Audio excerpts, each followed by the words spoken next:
Hello student. आज हमारी हिंदी साहित्य काव्य भाग की क्लास नंबर 15 होगी।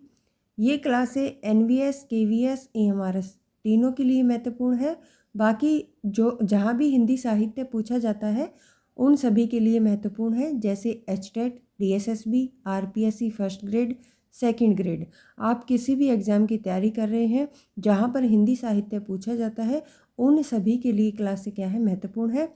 आपने अगर प्लेलिस्ट नहीं देखी है तो प्लेलिस्ट में जाकर देख सकते हैं। गद्य साहित्य हम बिल्कुल टॉपिक वाइज कंप्लीट कर चुके हैं। आज हमारा जो है राम भक्ति काव्य धारा है, इसको करेंगे।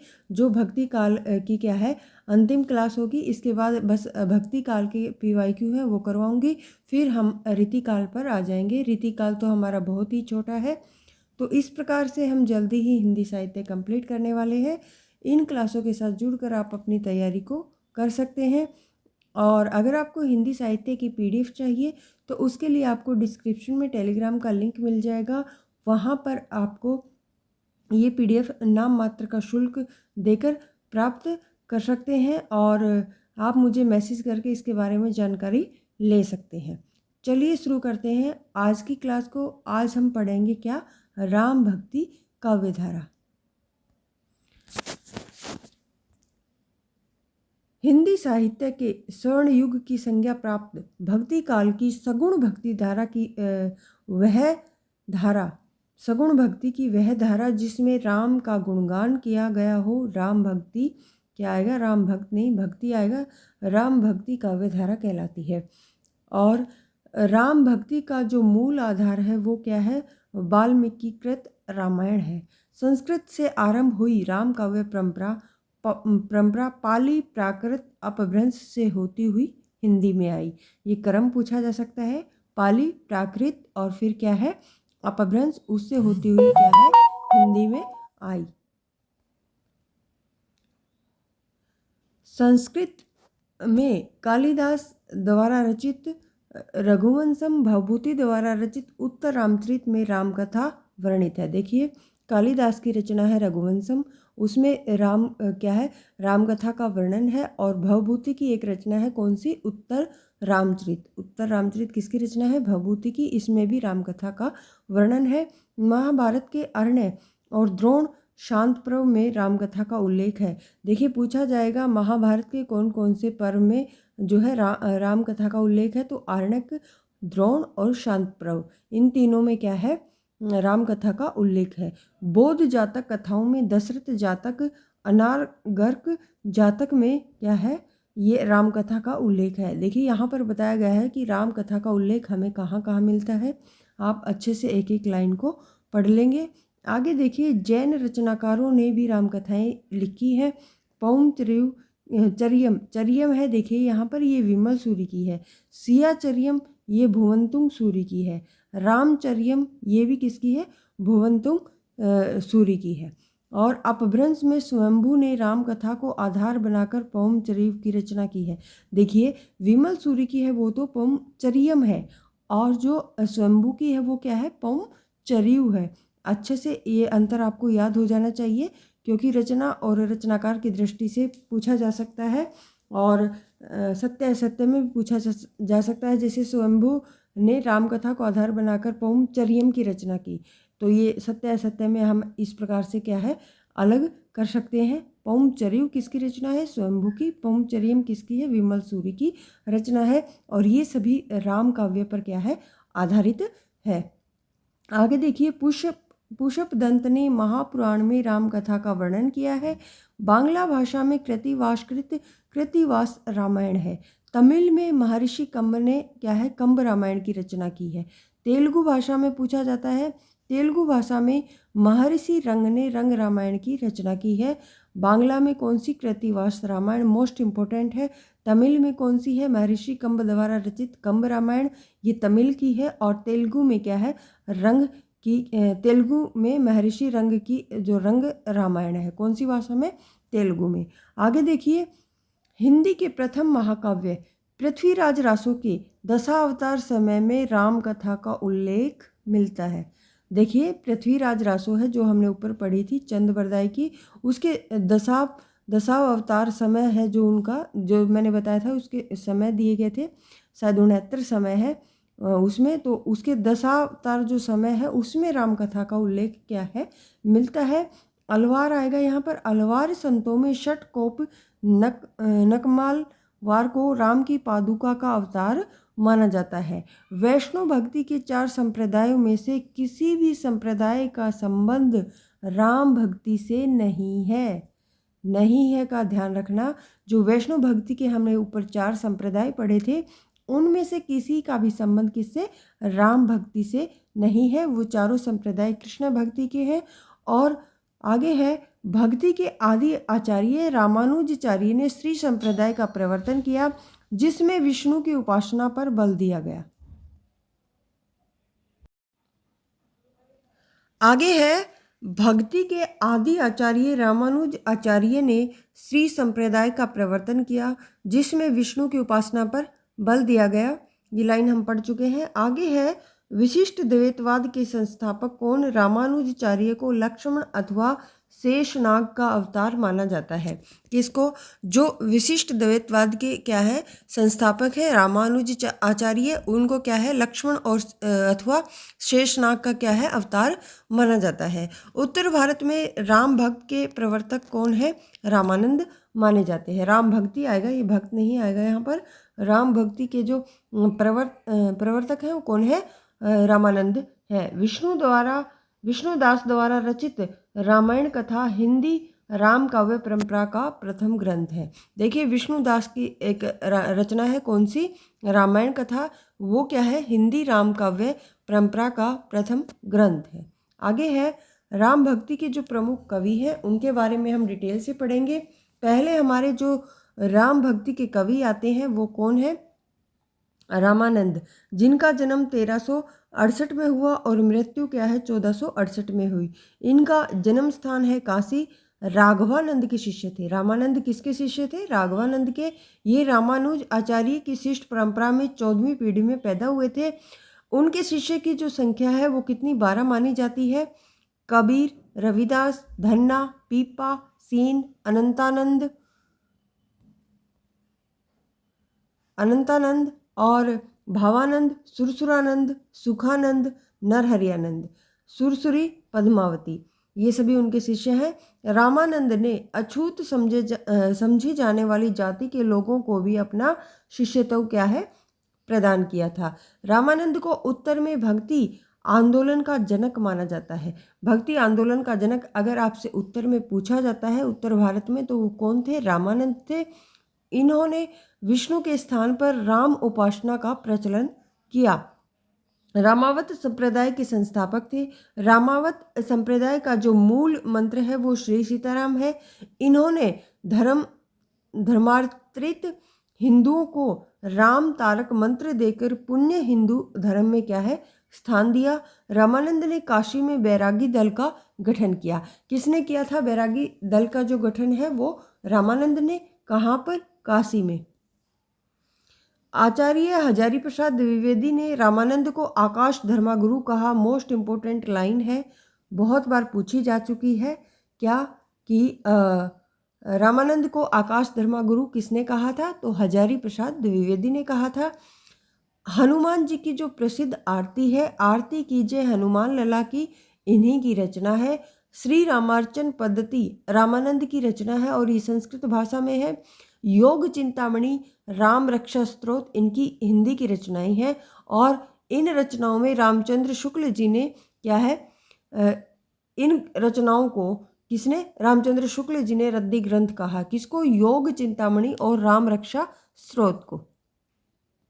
आगे देखिए, कृष्ण दास पैहरि ने गलता जी में रामानंद संप्रदाय की जो पीठ की थी स्थापना की। और कृष्णदास अनंतानंद के क्या है शिष्य हैं। देखिए, कृष्णदास पैहरि हैं, इन्होंने क्या किया? गलता जी में रामानंद संप्रदाय की पीठ की स्थापना की। और ये कृष्णदास पैहरि कौन है? ये अनंतानंद के क्या है शिष्य थे। गलता को उत्तर का तोताद्री कहा जाता है। दक्षिण भारत में जो महत्व रामानंद संप्रदाय की तोताद्री पीठ का है वही उत्तर भारत में गलता पीठ का है। देखिए दक्षिण भारत में एक क्या है, कौन सी पीठ है, तोताद्री, और उत्तर भारत में कौन सी है, गलता पीठ। यानी दोनों का समान महत्व है। दक्षिण में अगर आपसे पूछा जाता है तो वो तोताद्री पीठ है और उत्तर भारत में गलता पीठ है, और जिसका उसी के समान क्या है, महत्व है। आगे देखिए, कृष्णदास पैहरी के दो शिष्य कौन कौन हैं?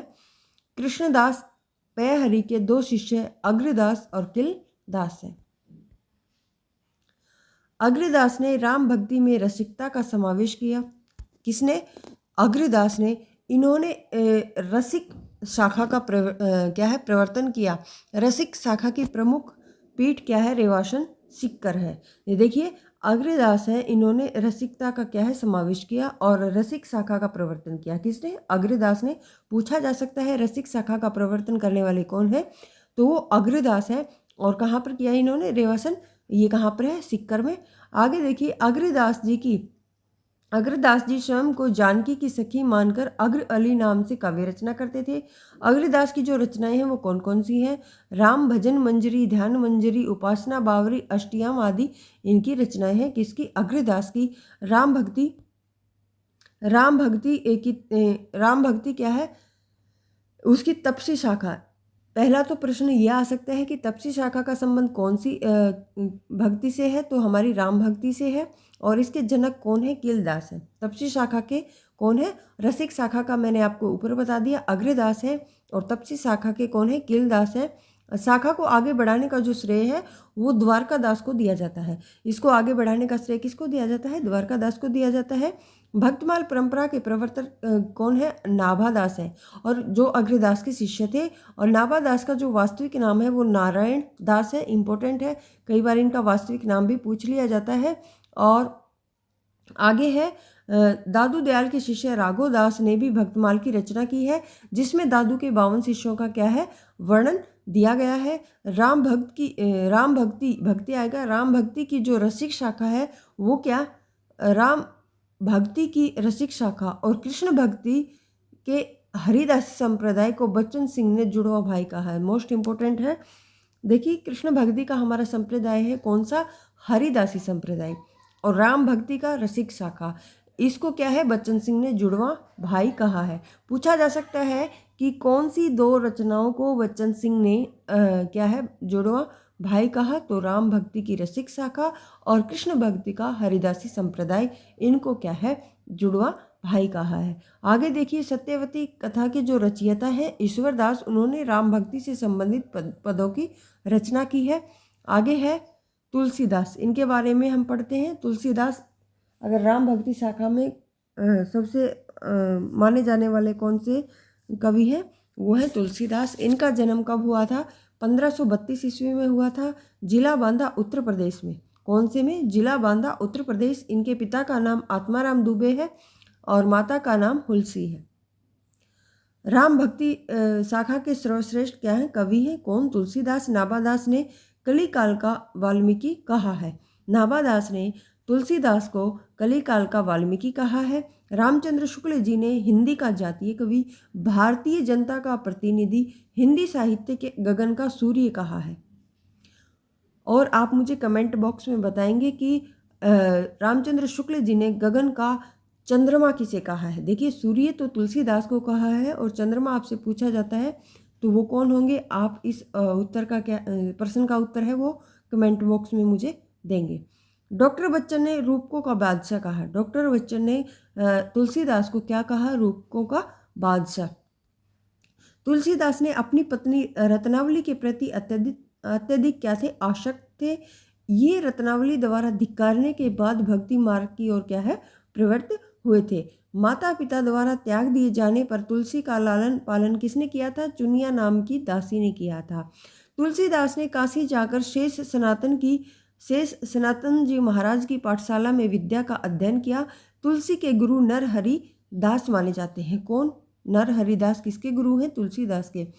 तुलसीदास के बचपन का नाम रामबोला था। इम्पोर्टेंट है। और तुलसीदास के जीवन को जानने के लिए 2 ग्रंथों की सहायता ली जाती है। कौन कौन सी हैं? बेनी माधव दास की द्वारा रचित मूल गोसाई चरित, महात्मा रघुवर दास द्वारा रचित तुलसी चरित। इन दोनों से क्या है, तुलसीदास के जीवन के बारे में हमें जानकारी प्राप्त होती है। आगे देखिए, तुलसीदास को समन्वय का कवि, लोक मंगल की साधना का कवि, गृहस्थ जीवन का चितेरा कवि, मानव मूल्यों का उपासक कवि कहा जाता है। ये सभी किसको कहा जाता है? तुलसीदास जी को कहा जाता है। तुलसीदास जी विशिष्ट द्वैतवाद के अनुयायी थे। रामचंद्र शुक्ल जी ने तुलसीदास की रचनाओं की संख्या कितनी? 12 मानी है। इंपॉर्टेंट है। 5 तो बड़ी रचनाएं हैं और 7 छोटी रचनाएं हैं।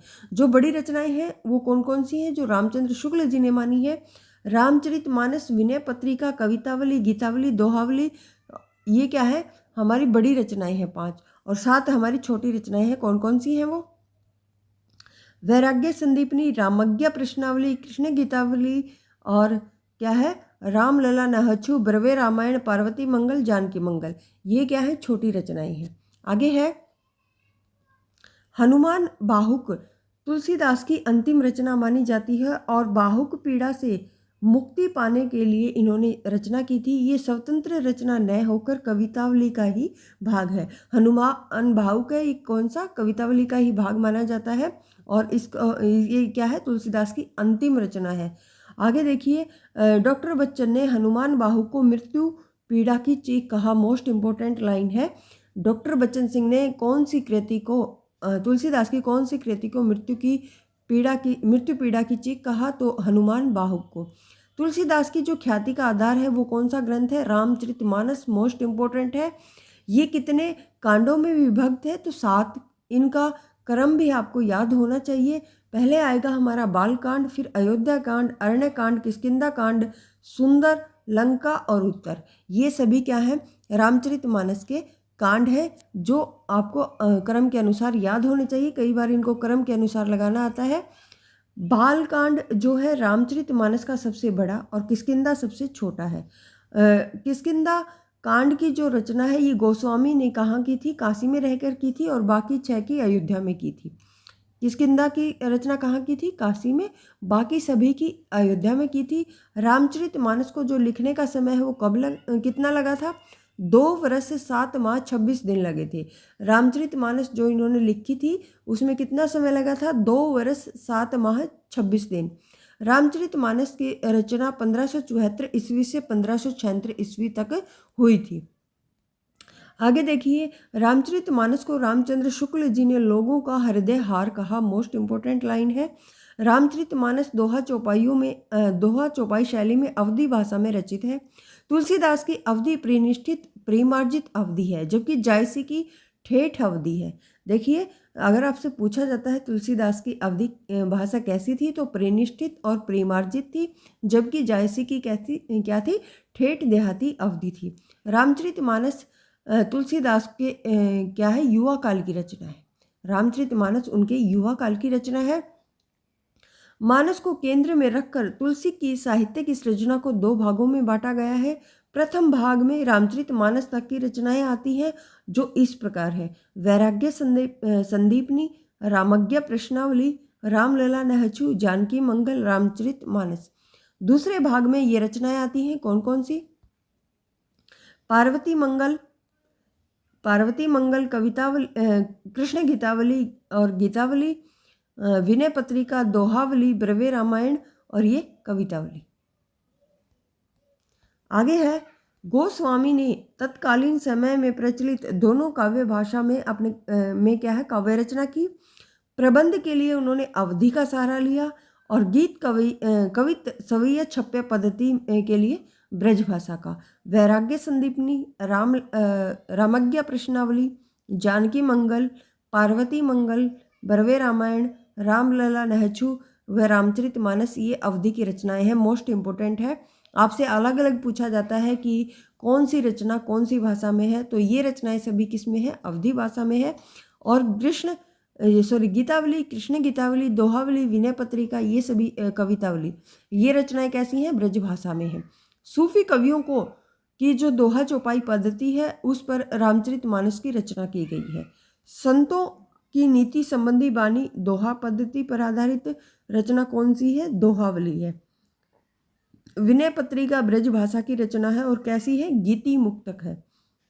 विनय पत्रिका में तुलसी ने राम के दरबार में विनय पत्रिका में तुलसीदास ने राम के दरबार में कली काल के विरुद्ध अर्जी प्रस्तुत की थी।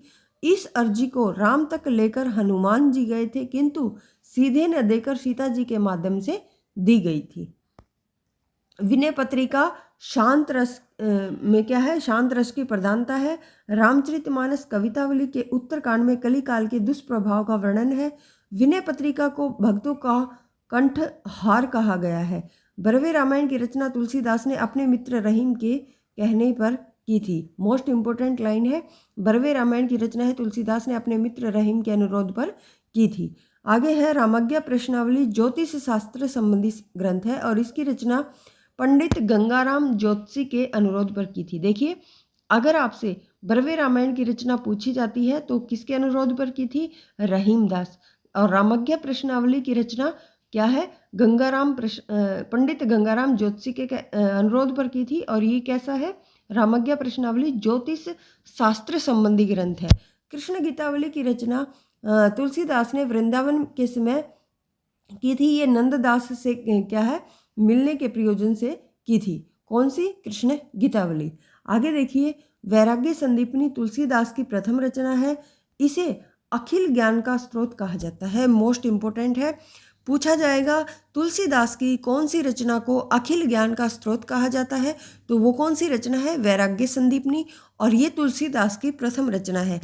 पार्वती मंगल के में शिव पार्वती विवाह वर्णित है, जिसका आधार कालिदास का नाटक कुमार संभव है। दोहावली को तुलसी सत्सही भी कहा जाता है। तुलसी की भक्ति दास्य भाव की है। कैसी? दास्य भाव की। अन्य तथ्य देखते हैं। हनुमान नाटक के रचयिता कौन है? हृदय राम पंजाबी है। प्राणचंद चौहान ने भी रामायण महानाटक की रचना की है। सूर सागर के 9 स्कंद में 158 पदों में राम कथा वर्णित है। सूर सागर है जो किसका ग्रंथ है? सूरदास जी का। सूरदास जी हमारे कृष्ण भक्ति काव्यधारा से संबंधित है, लेकिन उनकी रचना है कौन सी? हमारी सूर सागर। उसके 9 स्कंद में भी 158 पद किसके हैं? राम कथा के वर्णित है। रीतिकाल के प्रवर्तक केशव दास ने रामचंद्रिका की रचना की है। आधुनिक काल में भी राम कथा को आधार बनाकर अनेक काव्यों की रचना की गई। मैथिली शरणगुप्त ने साकेत क्या है, पंचवटी की रचना की है, जो राम कथा पर आधारित है। निराला ने कौन सी रचना की है? राम की शक्ति पूजा। इंपोर्टेंट इनकी क्या है? कविता है।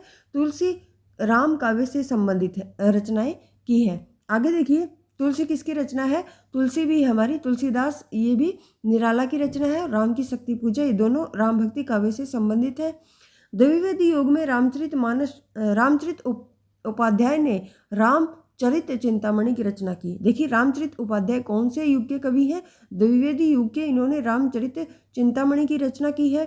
संशय की एक रात में राम के मन का संशय वर्णित है। रामप्रिया शरण दास ने सीता के जीवन को आधार बनाकर सीतायन नाम से क्या है, एक प्रबंध काव्य की रचना की है।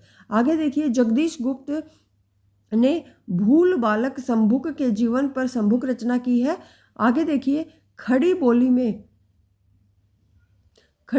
में महाकाव्यकार कौन?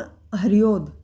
अयोध्या सिंह उपाध्याय हरियोध ने वैदेही वनवास प्रबंध काव्य की रचना की है। इंपोर्टेंट इनका क्या है? ये काव्य है। हनुमान के जीवन को आधार बनाकर कृष्ण विजय ने आंजनेय प्रबंध काव्य लिखा है। अब पढ़ते हैं जो राम काव्य की प्रमुख प्रवृत्तियां हैं वो कौन कौन सी हैं। पहला है, इसमें राम के चरित्र का गुणगान किया गया है। मर्यादावाद की स्थापना, नवरस की अभिव्यंजना, अवधि भाषा का प्रयोग, लोक कल्याण की भावना, शांत रस की प्रधानता, प्रबंध शैली का प्रयोग, समन्वयवादी दृष्टिकोण। तो ये था हमारा राम भक्ति काव्य। अब शुरू होते हैं हमारे भक्ति काल के जो PYQ है, इनको हम अगली क्लास में करेंगे। अगर आपको क्लास पसंद आती है तो चैनल को शेयर और सब्सक्राइब जरूर करें। धन्यवाद।